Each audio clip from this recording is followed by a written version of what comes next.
جو supreme court کے اندر باتیں ہوئے ثاقب سے کوئکلی پوچھ رہے ہیں کہ ثاقب آج کیا ماحول تھا, کیا باتیں ہوئی, سارا دن یہ رپورٹ ہوتا رہا ہے, یہاں ہمارے بھی پٹی چل رہی ہے, سلائیڈز کے اندر دیکھ سکتے ہیں لوگ کہ وہاں کیا ہوا, آپ ذرا جسٹ دیں اوورآل. ایک تو آج کی جو پروسیڈنگ تھی اس میں ایک اس کا کرکس یہ ہے کہ جو بات 6 ججز نے 25 مارچ کو اپنے خط میں سپریم جوڈیشل کونسل کو لکھے گئے خط میں کی تھی, اس کی تصدیق لاہور ہائی کورٹ کے ججز نے بھی کر دی ہے اور پشاور ہائی کورٹ کے ججز نے بھی کر دی ہے, بلوچستان ہائی کورٹ کے ججز نے تصدیق ایک شعر کی صورت میں کر دی ہے. تو اوورال یہ ایک جو ہے وہ تنقید آ رہی تھی کہ شاید جو ہے وہ صرف اسلام آباد ہائی کورٹ کی حد تک یہ معاملہ محدود ہے. نہیں, ایسا نہیں ہے, بلکہ جب جیسے بہت وائڈ سپریڈ ہے پورے پاکستان میں, تمام ہی عدالتوں پہ ہے. جیسے لاہور ہائی کورٹ اور پشاور ہائی کورٹ کے خطوط پڑھے جا رہے تھے تو وہ سب نے دیکھا کہ ججز جو ہیں اس کو الارمنگ کہہ رہے تھے, ججز جو ہے اس کو کہہ رہے تھے کہ یہ معاملہ آج بھی جاری ہے. بلکہ پشاور ہائی کورٹ کی جو تجاویز ہیں ان میں یہ آیا کہ ان کو سیاسی کیسز میں باقاعدہ انٹرفیئر کیا گیا اور پھر ان کو افغانستان سے تھریٹس آئے. پھر انہوں نے وہاں مقامی جو ATC ہے, اینٹی ٹیررزم جو ڈپارٹمنٹ ہے, ان کو اس حوالے سے آگاہ کیا اور اعلیٰ سطح بھی آگاہ کیا, لیکن اس پہ کچھ نہیں ہوا. تو سملر جو معاملہ تھا اسلام آباد ہائی کورٹ کا, ان کے ساتھ جو کچھ ہوا اور پشاور ہائی کورٹ کے ججز کے ساتھ جو کچھ ہوا اس پہ کچھ بھی ایگزیکٹو نے کچھ نہیں کیا. تو اوورال ایک تو یہ چیز طے ہو گئی کہ یہ معاملہ اوورال پوری جوڈیشری میں موجود ہے, یہ مداخلت موجود ہے. لاہور کی جو ڈسٹرکٹ جوڈیشری ہے اس نے ایک لمبی چوڑی جو تجاویز دی ہیں اس میں بھی اس چیز کا جو ہے وہ ذکر واضح طور پر موجود تھا.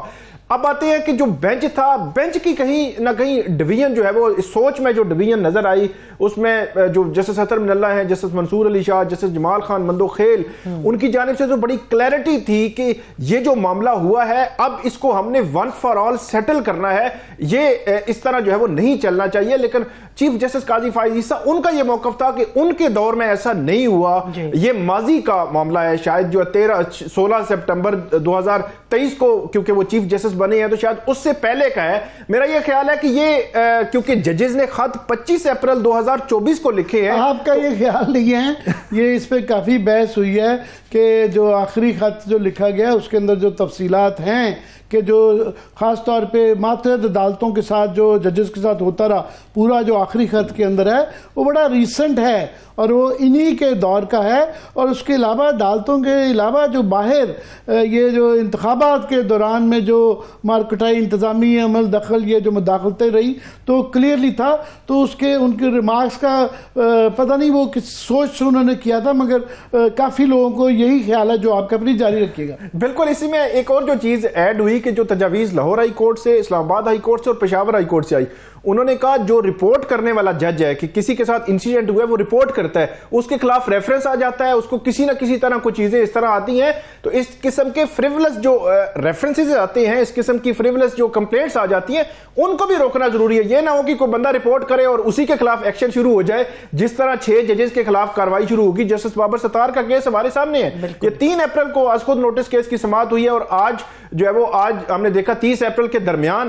پچھلے 2 ہفتے سے ان کی جو کانفیڈینشیل جو ڈاکومنٹ سے ان کی فیملی کی انفارمیشن جو ہے وہ ساری پبلک کر دی گئی, جہاں جسٹس اطہر من اللہ نے کہا کہ وہ امیگریشن جو ڈپارٹمنٹ ہے اور نادرا ان کے پاس یہ تو ہماری جو اسٹیٹ ہے ایگزیکٹو ہے ان کے پاس ایکسیس ہے. اور جسٹس کیانی کا پہلے جو تھا ان کے حوالے سے بھی اس طرح کی خبریں چل رہی تھیں کہ ایک دم بڑے مشکوک انداز سے ان کے خلاف بھی ایک کیس بنا دیا گیا. پلیز جاری رکھیں. جی بالکل, جب پچھلے سال 2023 میں مئی کو انہوں نے جب خط لکھا تھا اپنے چیف جسٹس کو, پھر چیف جسٹس بدیال سے ملے تھے, پھر جون میں ان کے خلاف کمپلینٹ آ گئی. ابھی 25 مارچ کو انہوں نے جب خط لکھا ہے سپریم جوڈیشل کونسل کو, پھر ان کے پاس ان کے خلاف کمپلینٹ آ گئی. تو انہوں نے اپنی تجاویز میں لکھا ہے کہ یہ نہ ہو کہ کوئی سول جج, سیشن جج, ہائی کورٹ کا جج اگر کوئی رپورٹ کرے انسیڈنٹ, یہ نہ ہو کہ اسی کے خلاف جو ہے اس قسم کا کوئی ایکشن جو ہے وہ شروع ہو جائے. پھر آخر میں اب جو ساری جتنی بھی پٹیشنز تھیں ان کو الگ الگ سننے کی بجائے انہوں نے کہا ہے سب پرپوزلز دیں, تجاویز دیں, ایک ہی دفعہ ہم ان کو دیکھیں گے. اور جس طرح باقی ہائی ہائی کورٹ سے تجاویز آ چکی ہیں، ان تجاویز کو بھی لے کر پھر اس کے بعد ہم کسی جو ہے وہ کنکلوژن تک پہنچیں گے. تقریباً ایک ہفتے میں جو ہے وہ اب سماعت نیکسٹ ہونی ہے. لیکن ایک اور جو چیز جو ہے وہ تقریباً نہیں ہو سکی، جو توقع تھی ہو جائے کہ فل کورٹ جائے گی، اب فل کورٹ والا معاملہ بظاہر جو ہے وہ کلوز ہو چکا ہے. اور دوسرا ایک اور جو چیز بظاہر ابھی اس کی تفصیل نہیں آئی. جسٹس مندوخیل صاحب نے جو یہ کہا اور بڑا وہ میننگ فل تھا کہ باقی تو چھوڑیں، جو ہمارے ساتھ ہو رہا ہے کہ بینچ کے 2 ممبران کو ٹارگٹ کیا گیا، ہم نے نوٹس لیا کہ ہمارے ساتھ کیا ہو رہا ہے. اسی کوئی عدالت کے اندر کوئی تفصیل نہیں آئی کہ یہ 2 جج حضرات جو نہیں ہو سکا تو یہ کیوں؟ کیونکہ جج صاحب نے یہ آبزرویشن دی ہے، ظاہر ہے ان کے پاس اس کا کوئی بیک گراؤنڈ ہوگا. تو کوئی آپ تک کوئی عدالت میں کچھ اور بھی شیئر کیا گیا؟ نہیں، اس حوالے سے کوئی ایسی جو ہے وہ کوئی تفصیل نہیں آئی. مطلب لیکن ایک بات جو بظاہر لگتا ہے کہ جسٹس اطہر من اللہ کے خلاف جو ہے وہ کمپین تھی، مہم تھی، پھر ادھر جسٹس بابر ستار جو ہے وہ، لیکن بینچ میں سے 2 ججز کون سے تھے، ان کے خلاف کیا ہوا ایگزیکٹ، اس کی الگ سے کوئی تفصیل نہیں آئی. آخری بات میں صرف یہاں پہ ایک کروں گا